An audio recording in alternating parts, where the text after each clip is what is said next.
വടൂക്കരയെ സംബന്ധിച്ച് ഒരു വലിയ തട്ടിപ്പിൻ്റെ രഹസ്യമെന്ന് ചുരുളഴിക്കാനുള്ള അതായത് മന്ത്രി എന്ന നിലയ്ക്ക് ഉത്തരവാദിത്വമായ സാഹചര്യത്തിൽ ഞാനിതോട് എക്സ്പോസ് ചെയ്യും. വടൂക്കരയിൽ Sadanandan Vazhappally 21 number division Kizhakkumpattukara Amrutha Sreeja 18 number division Chelakkottukara Abin 23 number division mission quarters Antony പാലത്തിൽ. ഈ സ്ഥാനാർത്ഥികളെ എല്ലാം ഉറപ്പായിട്ടും വിജയിപ്പിച്ച് വിടും എന്ന് ഇവിടെ ഇരിക്കുന്നവർ എനിക്ക് വാക്ക് തരണം, പ്രവർത്തനത്തിലൂടെ അത് സാധ്യമാക്കി തരണം എന്ന് വിജയം ഉറപ്പുവരും. 56 പേരും കോർപ്പറേഷനിലേക്ക് NDAയുടെ സ്ഥാനാർത്ഥികൾ, BJP സ്ഥാനാർത്ഥികൾ ജയിച്ച് വരണം എന്ന് തന്നെയാണ് ആഗ്രഹിക്കുന്നത്, പ്രാർത്ഥിക്കുന്നത്. പക്ഷെ നമുക്കൊരു യാഥാർത്ഥ്യ ബോധം വേണം, അല്ലേ? അങ്ങനെ വരുമ്പോൾ നമ്പറൊക്കെ തെറ്റിച്ച് പറഞ്ഞ് ആ കാലഘട്ടമൊക്കെ പോയി. അങ്ങനെയൊന്നും ജനങ്ങളെ നമുക്ക് സ്വാധീനിക്കാനൊന്നും കഴിയും. സ്വാധീനിക്കേണ്ടത് സ്ഥാനാർത്ഥികൾ അവരെ നല്ലതുപോലെ സമ്മതിദായകരുടെ മനസ്സിൽ ഇടം പിടിക്കാൻ അവർക്ക് ഇനി അവശേഷിക്കുന്ന 10 ദിവസം കൊണ്ട് സാധിക്കും. അതിന് വേണ്ടുന്ന ഇന്ധനം നൽകുന്ന തരത്തിൽ അവർക്ക് ഊർജം പകരുന്നതിനാണ് ഞാൻ ഈ ഇത് നമുക്ക് സാധ്യമാകണം. നിങ്ങൾക്ക് MP തെരഞ്ഞെടുപ്പ് ആ MP ഈ ടേമിൽ 3 വർഷവും 6-7 മാസം ബാക്കിയുണ്ട് ഈ ടേമിൽ. അതിൽ കാര്യങ്ങൾ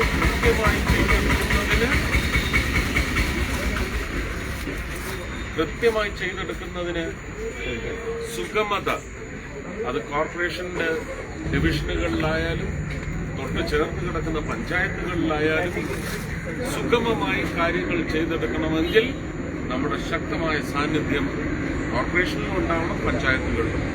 കോർപ്പറേഷനെ സംബന്ധിച്ച് ഭരണം തന്നെ നേടിയെടുക്കാൻ സാധിക്കണം.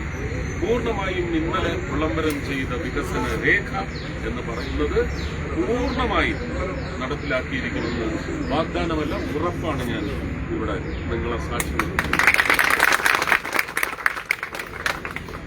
വടൂക്കരയെ സംബന്ധിച്ച് ഒരു തട്ടിപ്പ് നടത്തിയിട്ടുണ്ട്. അതന്ന് അവിടെ ഞാൻ ഈ ഡിവിഷൻ സന്ദർശനം നടത്തിയ സമയത്ത്, സമ്പർക്കം നടത്തിയ സമയത്ത് അതിൻ്റെ ഒരു ഓട്ടോകളാണ് വന്നിട്ട് ഈ ഇവിടുത്തെ MLA ഒരു ഫ്ലെക്സ് വെച്ചിരിക്കുന്ന കാര്യം എൻ്റെ ബൂത്തിൽ കൊണ്ടുവന്നു. അതിൻ്റെ ഫോട്ടോയും എന്നെ കാണിച്ചു. ആ ഫോട്ടോ ഇപ്പോഴും എൻ്റെ കയ്യിലുണ്ട്. അപ്പോൾ അതിനകത്ത് വടൂക്കര ഓവർ ബ്രിഡ്ജിനെ സംബന്ധിച്ചാണ് റെയിൽവേ ഓവർ ബ്രിഡ്ജ് അങ്ങനെ ഒരു പദ്ധതി റെയിൽവേക്ക് അറിയിക്കുന്നത്. 15 കോടി തട്ടിച്ചോട് പോകാൻ മുട്ടടിക്കാനാണോ അവിടുന്ന് കേരള സർക്കാർ ബഡ്ജറ്റിൽ ഉൾപ്പെടുത്തി കൊടുത്തിരിക്കുന്നതെന്ന് ഇനി MLA വ്യക്തമാക്കാൻ നിങ്ങളൊന്ന് ആവശ്യപ്പെടാം. അങ്ങനെ ഒരു ROBക്ക് കേന്ദ്ര റെയിൽവേ മിനിസ്ട്രി അല്ലെങ്കിൽ കേരളത്തിലെ DRMന് അങ്ങനെ ഒരു പദ്ധതി അറിയില്ല. 5 വർഷം കൂടെ നിങ്ങളെ വഞ്ചനയിലൂടെ വോട്ട് നേടി ജയിപ്പിച്ചെടുക്കാനുള്ള ഒരു തട്ടിപ്പ് മാത്രമായിട്ട്, അങ്ങനെയുള്ള തട്ടിപ്പുകളുടെ എല്ലാം ലിസ്റ്റിൽ ഒരു വമ്പൻ തട്ടിപ്പായിട്ട് മാത്രം അത് കരുതിയാൽ മതി.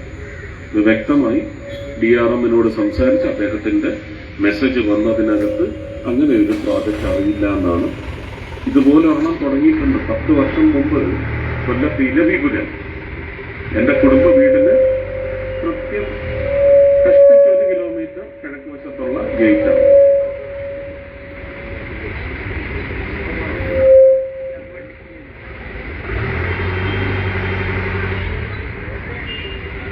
ഇതുപോലെ പെർമിഷൻ ഇല്ലാതെ തുടങ്ങി വെച്ചു. അപ്രോച്ച് റോഡ്, ട്രെയിനിങ് കോളേജിൽ സ്പാന് അനുസരിച്ച് പില്ലറുകൾ വന്നു. 10 വർഷമായിട്ട് ഗേർഡർ വയ്ക്കാതെ ഒരു പെർമിഷൻ ഇല്ലാത്തതുകൊണ്ട് അങ്ങനെ കിടക്കുകയാണ്. അതിൻ്റെ ഉപദ്രവം ആ പ്രദേശത്തുള്ളവർക്ക് ചില്ലറയാണ്. അതുപോലെ ഇനി വടൂക്കരക്കാരെ ബുദ്ധിമുട്ടിക്കാൻ വേണ്ടിയാണോ ഇപ്പോൾ ഉള്ള സൗകര്യം പോലും കേടുവരുത്തുന്ന രീതിയിൽ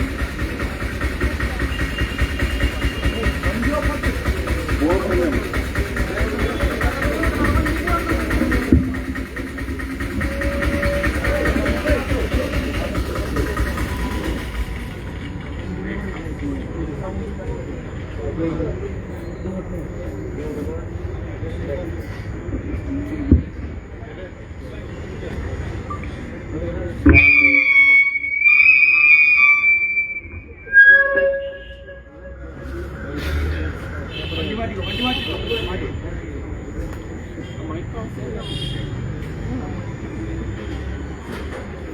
വടകരയിൽ ഒരു മാക്രി വലിയ നേതാവാണെന്നൊക്കെയാ പറയുന്നത്.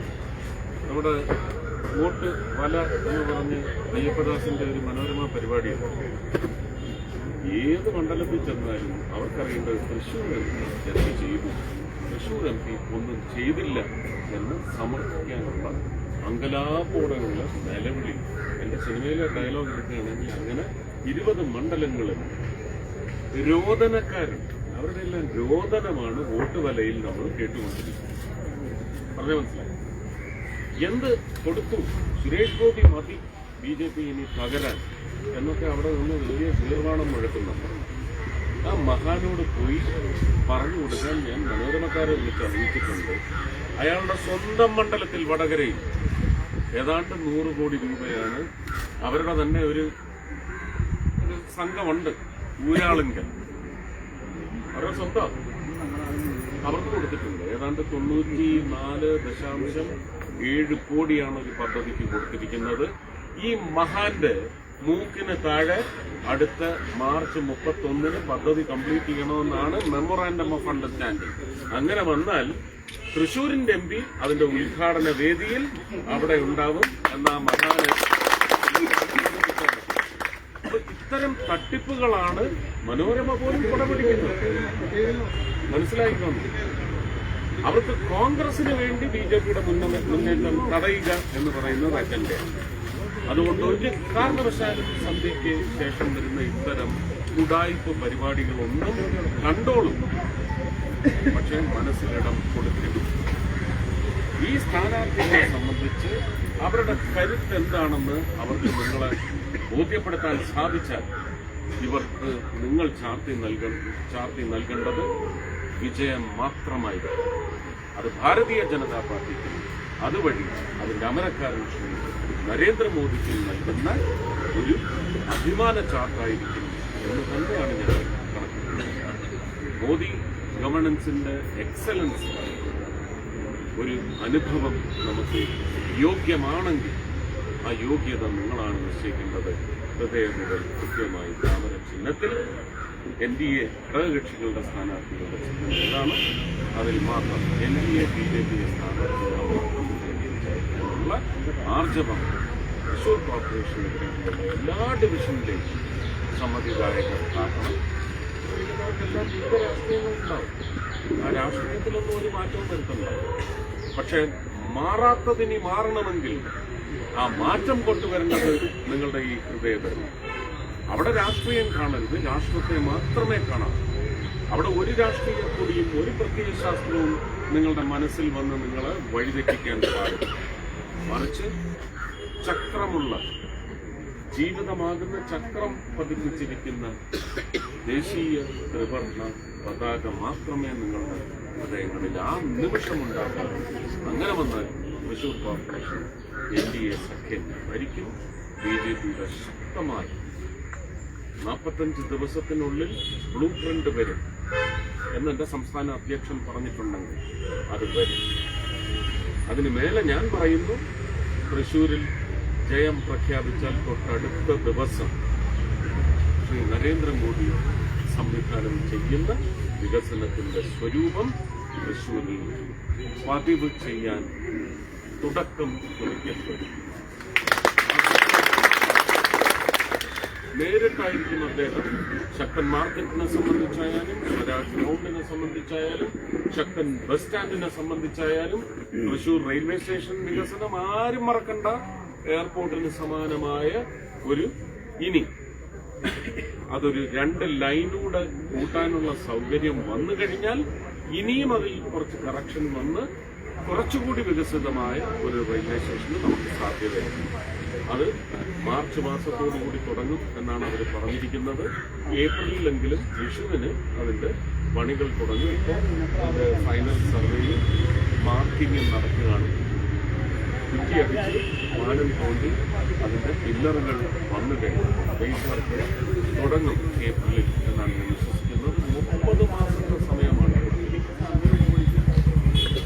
അത് ഉദ്ഘാടനം ചെയ്യാൻ ശ്രീ നരേന്ദ്രമോദി തന്നെ നേരിട്ട് വരണം എന്നതാണ്. അങ്ങനെ ഒരു ഉത്തരവാദിത്വം അദ്ദേഹത്തിനുണ്ട്.